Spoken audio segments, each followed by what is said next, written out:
Welcome to our weekly energy forecast and contemplation. Sabina. I'm Juna. And we're from Synergy in Motion, where it's all about empowering you to live true to you.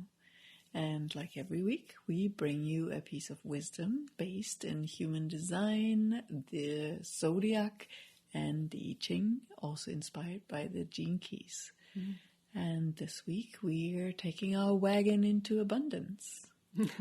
Yeah. So, welcome to this week's installment. We're in the quarter of mutation, and we have another very mutative gate or hexagram, and it's hexagram 14. In the original I-Ching, it's great possession, and in human design language, it's possession in great measure. And the images of the wagon, a wagon, and that was a symbol of wealth in the ancient Chinese culture. If you had a wagon and what you could load into your wagon was a sign of wealth. And we all have a wagon. So I want you to look at your wagon and take stock of what's in your wagon. What is the genius that is you, that's unique to you? What are your gifts, your talents, your genius, your magic? That is all available in this wagon. So it's material goods as well as internal capacities and gifts. Okay. So we all have that, and it's this energy and qualities and resources that we have that can empower and fuel us in a particular direction, a direction that empowers each and every one of us this week. So take a look at your resources. And your fuel source? Where is your fuel running low? Where are you using weak fuel in your life, in your body? And how is that impacting your empowered direction in life? So you really want to take a look at that and look at, count your blessings, look at your resources. What have you been maybe neglecting that is an actual resource, something that you can actually do? We were talking about that just recently, we have this capacity to make a video and to talk to you. How cool is that? Mm-hmm. Changing the world through a message. And what are all the things? You know how to write, you know how to speak, there's all these things that are wealth and possession beyond measure, like great possession and what is it? Great measure. Great measure, possession in great measure. So yes, we all have this, even though your mind might think you don't have it and I don't have enough, or when I get this and when I get that, then I'll be able to contribute. No, it's looking at the wealth that you have right now and your resources. And we are so conditioned to associate wealth or possession in great measures in a certain way that we often miss the point. And then we're striving for a wealth that is actually not ours, and we start compromising ourselves. Mm-hmm. And that is really a big invitation that we wanted to bring to you to really contemplate this week.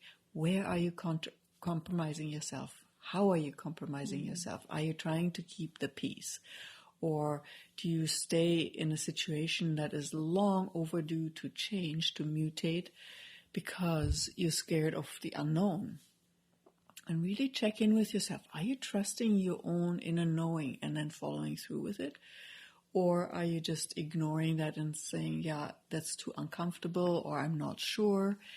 And the challenge is when you do that, you're ignoring what you came here to be, or who you came here to be, and what you're here to do.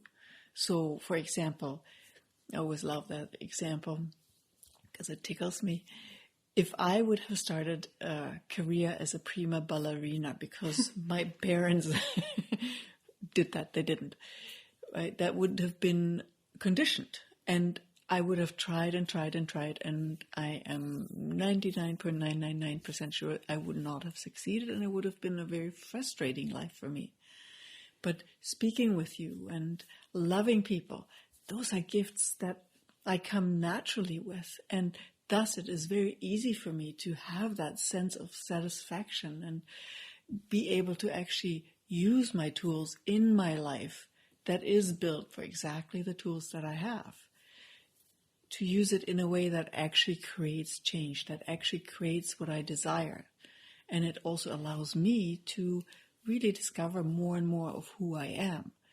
Me in a ballet would probably help me to discover who I am not. Right? So really reflect, where are you trying to do something, be someone that you're not? It's not right or wrong, it just is a misfit. So again, where are you compromising yourself into being a misfit? Not as in terms of a misfit in social norms, but a misfit within yourself. So be really aware of your wagon this week. Look into it and see what resources are available to you. Internal resources as well as material resources. You might have way more than what you thought you had. So look in there, count your blessings, see what you've got, and see how it wants to move you into a particular direction that empowers you. Right? So everything that Sabina was talking about with compromise does not empower you when you neglect your gifts, when you neglect your genius, when you compromise yourself, try to be something that you're not. That's the hugest compromise. So instead of compromising yourself, use the gifts, open up to the gifts that you have, and have that be an adventure of this coming week, a delightful adventure. So it's very, very simple. It's possession in great measure. It's the potential and everything that you have available to you. And again, we have way more than what we think we have. So check in and see what that's like for you. And as always, let us know about your adventures. Email, message below, texting, whatever works for you. But keep us in the loop about your adventures. We love hearing from you. Okay. Until next time. Bye. Bye.